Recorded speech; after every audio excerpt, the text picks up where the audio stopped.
3 years na ni diri guys, mao na siya akong gigamit nga net. Oh, mao na siya atong ranging area. Kung gamanukan ka, oh, pareha na kanang naa diri. Oh, ako siyang gihimuan og partition.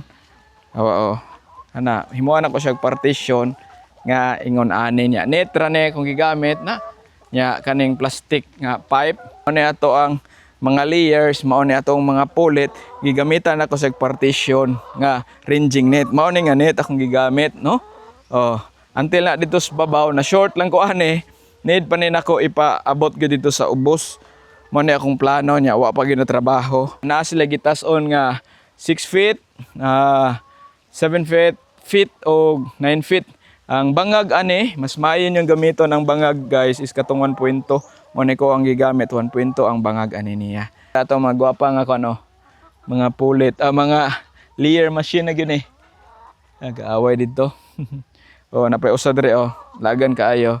Muna ranging area sa atong mga kuan, mga gipang grow nga pulit diri sa atong backyard. No? Happy farming ninyo tanan.